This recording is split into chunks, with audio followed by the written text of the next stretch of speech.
All right, guys, time for Know Your Enemy. And this time around, we're going with a televangelist and faith healer. You might recall, let's see, we did this in about February, where we talked about his wife that was coming up with the, Jesus is the inoculation against everything influenza that we have out there. So, we've got a duck season, a deer season, but we don't have a flu season. And don't receive it when somebody threatens you with everybody's getting the flu. Yeah, Kenneth Copeland. Kenneth Copeland is the guy that we're talking about here, who is a megachurch pastor. Let's see, it's called Eagle Mountain International Church, and it's in Newark, Texas. It's got eagle in it. It's gonna be awful. Yeah, you just know that if it's freedom or eagle or patriot, you're just or just America. It's gonna. He's got America, a Christ Church TV show called The Believer's Voice of Victory. And he's on the Trinity Broadcasting Network, of course, and many local TV stations, it says here from the wiki that I found about him. Many local TV stations, because they're more than 5. Yeah, Pretty I'm cool. sure. Pretty cool. Well, and it's Texas. So, I mean, local in Texas, it ranges like 200 miles.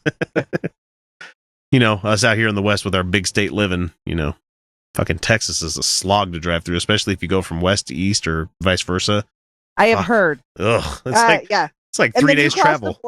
You cross the border and you celebrate finally being out of Texas, and then you realize you just celebrated driving into Arkansas. Or Louisiana. Or Oklahoma.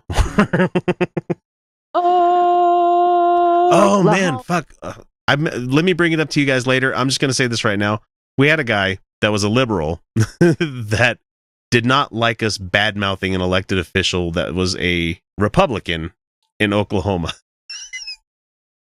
Don't talk bad about Oklahoma. You guys should fucking kill yourself. I'm like, really? Really, guys? No, I don't. I'm not going to do that. No, I don't have that much love. And I just responded back to him. You mad?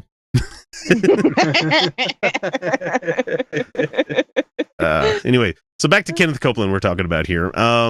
He teaches a theology called the Word of Faith, also called Name It and Claim It by his critics. He's come under criticism for taking donors. Yeah. Name it, that's mine. Call you Steve. And you are mine. And that's Bobo. Bobo. Bobo. That's Bobo, and his cousin Bobo. Little Devil. Oh man. No. Oh my God. No. Oh, No. that would be terrible. It's just That's how I'm gonna get out of fucking a guy with a great big dick. Is I'm gonna be like, "Aw, it's little Susie." Not gonna like it. He's not gonna like it. And I won't have to deal with it. It's gonna be great. And we should just add this to the list of movies Felicia needs to see called Nothing But Trouble. Oh, geez. Yeah. That joke will make a lot more sense when you see that movie. Who, me? Bubbo and Little Devil. Yeah. Oh, okay. Oh, I didn't realize I was referencing anything. No, you didn't. You weren't referencing anything. I just carried it there because they're two of my to call a penis. Two of my favorite dumb as shit characters in the whole thing. They're giant man babies, like 500-pound. They look like babies and they wear diapers and stuff. And they're blacksmiths that work in this. Anyway, when Demi Moore gets to meet up with him, she's like, "I'm Bobo and he's Little Devil," and then he goes, "Hi, we're not allowed in the house." Okay. It's a nightmare of a movie. God damn it, that's a nightmare of a movie. I'll watch it. It's a Chevy Chase is in it, Dan Aykroyd. We really need to start a whiteboard of things. Yeah, I've got a whiteboard that I cleared off over here. I should probably actually start filling that out with things that we need to do, like getting back to fucking Kenneth Copeland because we don't want to talk about him. I should just include a clip of Nothing But Trouble just for the fuck of it. I might do that. Oh, trespasser! Get her! Get her! Oh! Stop! Trespasser, stop!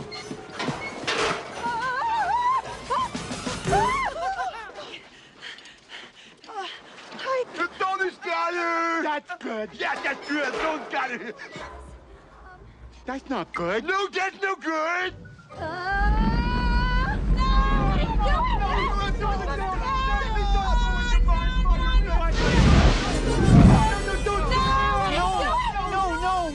Don't do it to my fireman, please. We just want to play with her.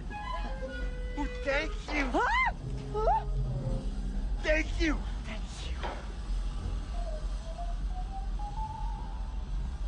Thank you. Yeah, I know. We won't lose you. Hi, I'm Bobo. That's Little Double. Hi, we're not allowed in the house. So name it and claim it that we're talking about here. He's come under criticism for taking donations from cancer patients who believed his teachings that God would heal them as a result of donating. Monster. That's fucked up, He's man. a monster. He's a monster. So he's both morally and ethically deprived. Okay. Yep. Just, I would be so rich if I didn't have any kind of morality that I get from my atheism. Yeah.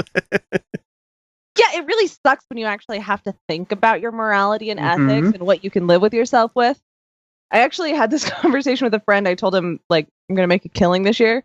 And he looked at me like, don't get too money hungry. I'm like, oh, I get to sell shit that's actually good. I don't have to do anything unethical ever. Mm-hmm. I'm like, so I can make a killing while still knowing I'm being entirely ethical. But yeah, it was, as an atheist, you have to think about that shit, right? You have to actually consider your effects on the world and if what you're doing is good. Yeah, you have to think of the ethics of, Oh, if I buy the steak, am I buying into a system that is ritually doing this, blah, blah, blah, blah, blah. You start thinking about it, but you're like, on one hand, I get to have a steak. and it also means accepting sometimes you're a fucking hypocrite. You just have to accept it. I've done that. There are a lot of people out there that seem to think that if you're atheist, you should also be blank, sure. Anything, perfectly more. Look, doesn't work that way. There are inconsistencies in my behavior. I try really hard to be as consistent as possible. But the thing is that I'm a goddamn person and I only have so much energy. Hey, but you got guys like David Smalley that give up gluten because he lives in LA now. And also talks about, how vegetarianism and veganism is it's the right way to do things if you're really a moral person. Fuck you. No, sorry. Not necessarily. Not entirely, no. No, because that cow's still going to die. There's so much. There's so much. Well, if I'm going to make myself sick, if I'm somebody who could make myself sick by going vegetarian, due to, let's say, needing more iron or potassium or whatever it is my body needs. Oh, you need to eat more broccoli. Is that ethical for me to sacrifice myself for these other animals to the point where I am ill, especially putting a drain on the medical system, putting a drain on my family, what kind of cost am I going to develop just because I don't want something else to die? That's the reality is that that's the hard choices we have to make. Those are the hard choices we have to make. Mm-hmm. So Kenneth has defrauded people from failed real estate ventures. He spent funds donated to the ministry on lavish personal vacations in his Cessna jet. No longer just a Cessna anymore. Nope, it's a Gulfstream. Because remember, we played the video a couple weeks ago. You see that? You bought it. So he already had a Cessna? Yeah. And he traded up. And I found out that the Gulfstream that he bought was Tyler Perry's. Oh, Jesus. I'm surprised he'd want anything to do with it because there was a black guy in there, Kenneth Copeland strikes me as the guy where he would be racist, He might be. He could be. I wouldn't put it past him. Copeland strikes me as the kind of guy who's had a black guy inside him of a couple of times. It just makes sense that... I mean, it did sound like it. Oh, and just so you guys know that he has, according to this article here, uncomfortable links with Mike Huckabee. Don't know what that means. It never isn't not dirty. Never is. Yeah, no, that's correct. It's never not dirty with Kenneth Copeland. The way they were talking about that jet, it got kinky. Uh-huh. Mm-hmm. Oh yeah, it was the sex plane. Yeah, okay, yeah. So here we go. They've described him as a cult leader because he has a oath of allegiance required by church members. Ew, he's definitely fucking people. Yeah, that's creepy. And when a lesbian employee's mother came out as when a church's employee mother came out as a lesbian, the daughter was told to stop considering her own mother as family. Yeah, that's fucked up. No. That's called emotional abuse. Mm-hmm. Yeah. That's a cult. That's cultish. Abuse, yeah. Yeah, no. Kenneth Copeland's church is pastored by his daughter. When this was like a long time ago in 2013, long time ago, 5 years. Fuck. Ugh, that kills me.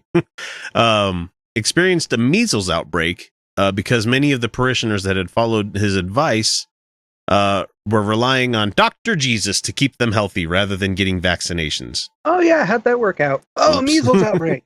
Immunity. Vaccination.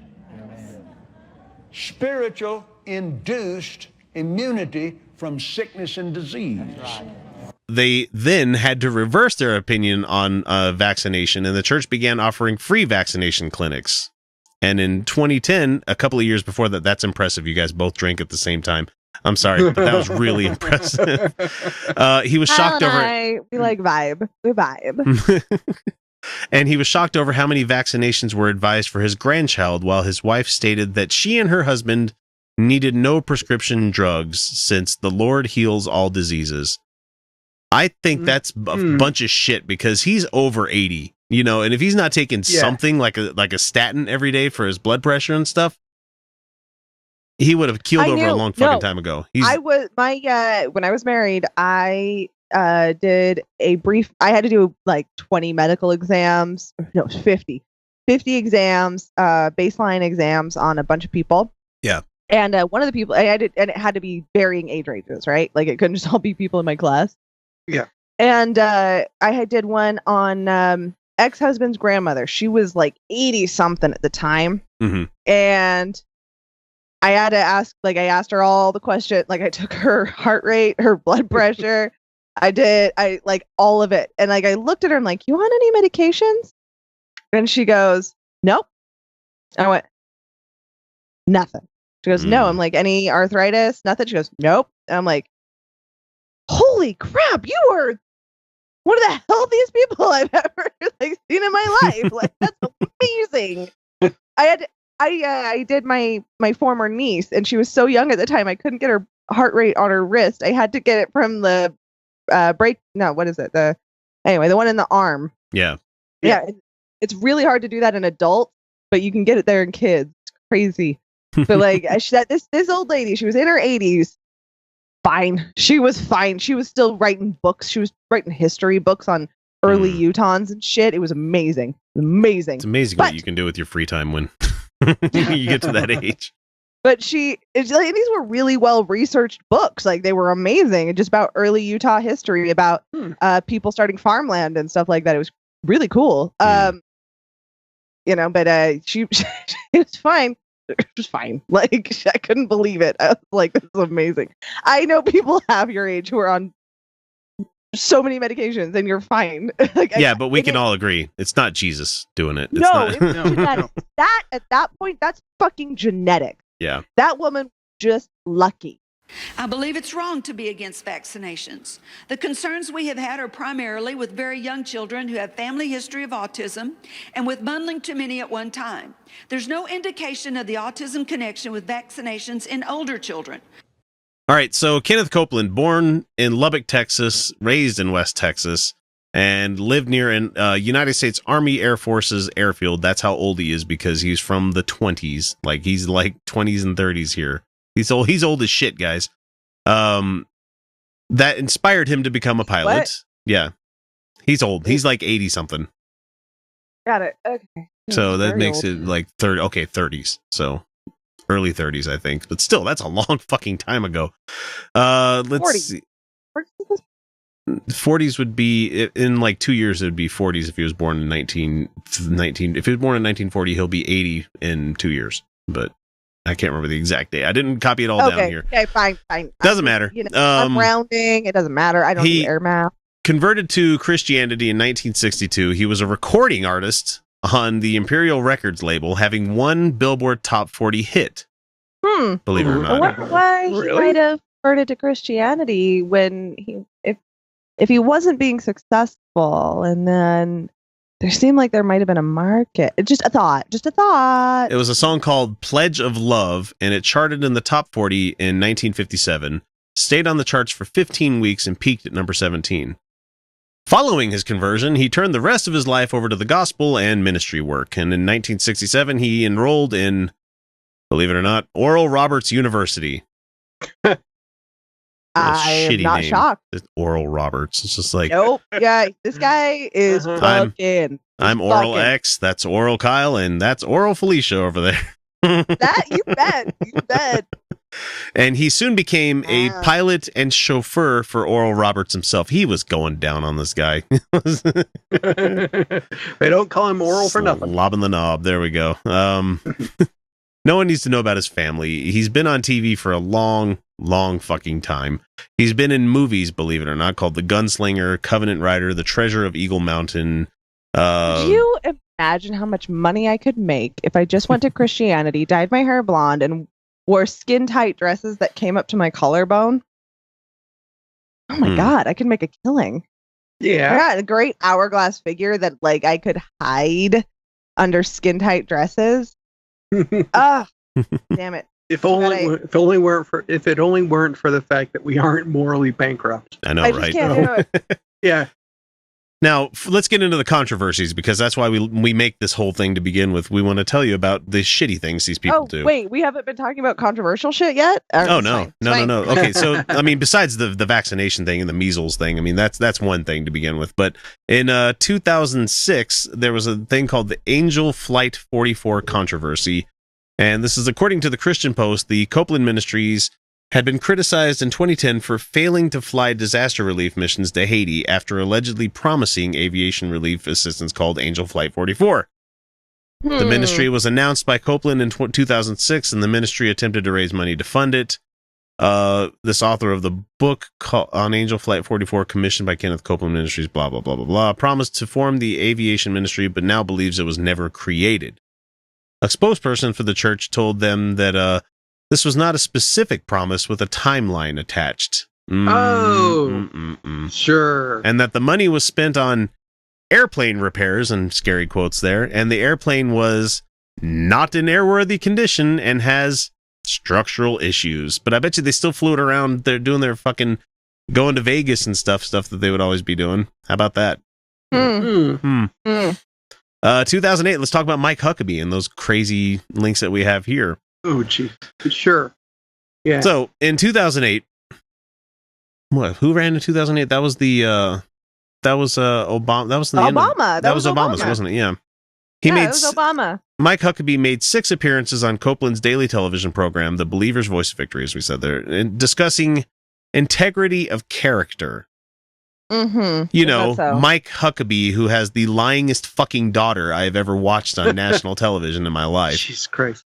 I despise her so much. I despise her. Does Donald Trump attract terrible people, or does he make people terrible? He makes people terrible. Both. I think it's both. Yeah. You guys, I miss Scaramucci. Can we have Scaramucci back? Nope. Oh, he was so awful. After hearing him on Bill Maher 2 episodes ago, no. Oh, was he on Bill Maher? No, he was fucking horrible on that. And he tried to say watch Bill Maher. So. Well, I find myself watching it only like out of spite. You know how like Thomas from Serious Inquiries only still listens to fucking what's his name, Sam Harris. You know, he's still like out of spite. Like that's what I do now. I listen to Bill Maher out of spite because he had like not an anti-feminist on, but someone's like, I think the Me Too thing is going too far. I'm sure. Yeah, no. We'll talk about that later in the future. But Scaramucci was on there, and he tried to say that he never cusses on television. And he's like, you're the one that told reporters that Bannon was trying to suck his own cock. And he's like, oh, I never said that. And like, God damn it, man. Yeah, you did. Got you on fucking tape We were all sing. there. We heard you. So Mike Huckabee, fucking integrity of character Mike Huckabee, the guy that makes inappropriate jokes on Twitter, thinks that he's funny. God, this they're guy. Never funny. He's No, they're terrible. They're some of the worst jokes. jokes. That I'm offended. It's just that they're awful. You are fucking the corpse of comedy on Twitter, and stop doing that. People get mad when atheists make jokes about fucking Phyllis Schlafly's old corpse, but no, don't ruin comedy, Mike. You're not funny. And the worst part is just seeing the people that follow him going, oh, that's a good one there, Mike. And I'm like, you people have no idea what comedy is. What's a funny movie to you? I got into this shit. No, it's fine. It's fine. Go on. I'm just trying to think, what would a funny movie be to like right-wing Christians? I don't even want to know, but I'm pretty sure it stars Larry the Cable Guy. God damn it, I was going to say it. Yeah. They would probably watch Talladega Nights thinking that it was like they wouldn't get the satire. They wouldn't get the satire at all, I don't think. Which is funny because they didn't get it when Colbert. Oh, never going to get old. That. Nope.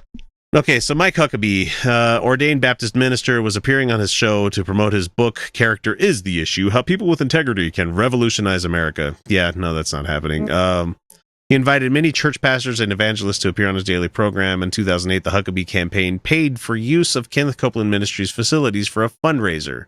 And the fundraising at the church was criticized by the Trinity Foundation. As a result of the Huckabee appearances, the Ministries was one of 6 approached by the United States Senate inquiry into the tax-exempt status of religious organizations. Whoa! to be investigating shit, that you have to be just awful. Yeah, they don't just flag people unless it's like blatant. And we talked about the 2013 vaccination thing, and there's stuff here about private jets, but we already know about all that shit. 2015, he got into something with Last Week Tonight because they did a whole segment on him. Just keep saying that I'll never have the flu. I'll never have the flu. Put words, inoculate yourself with the word of God. Him and his wife, Gloria Copeland, were featured in Last Week Tonight with John Oliver. He criticized the Copelands for using tax laws to live in a $6.3 million mansion. This is Our Lady of the Perpetual Exemption. Yeah. That was a great episode. As the parsonage allows for their home is not subject to income taxes, which is just fucking wrong. So very wrong. You're talking about what used to be people living pauper lives, to serve their man. That's just not how they do things anymore. I'm rich, so therefore you can be rich, instead of you doing the whole Jesus thing where they give everything away. No.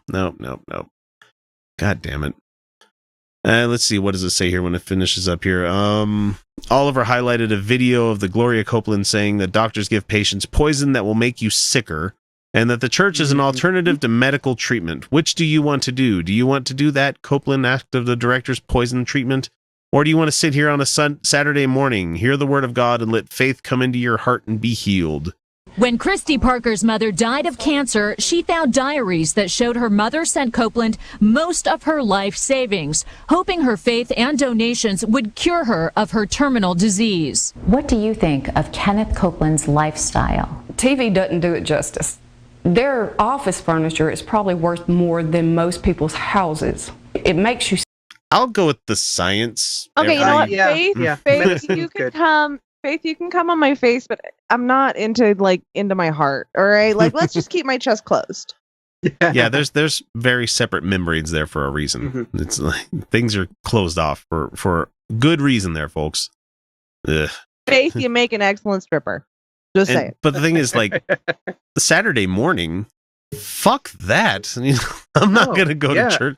Fuck you. I gotta sleep in on Saturday mornings, more on Sunday mornings. But yeah, especially after doing this show. Exactly. So yeah, that's all we got for this week or actually I should say this month for our Know Your Enemy. Hopefully you guys never run into someone that's actually a member of the Copeland Church, because if you do, super culty. Yeah. Because they're probably infected with measles. No shit. just And wash your hands. Realize this, folks. Yeah. Wash those hands. Don't engage with the cultists. You're not going to change their mind. No matter what you say, no matter what you do. And that's a lesson we're all learning right now as we're living through Trump. You're not going to win over a cultist with any kind of reasoning argument. It's not going to happen. Anyway, we'll catch you next month with another one. Talk to you later. My lifestyle follows the scripture. We give, we believe, we're open. You have a fleet of private jets. Why is that necessary? You're a minister. How many private jets do you have? That is making a difference. We're open. We're open. Right after that, he walked away.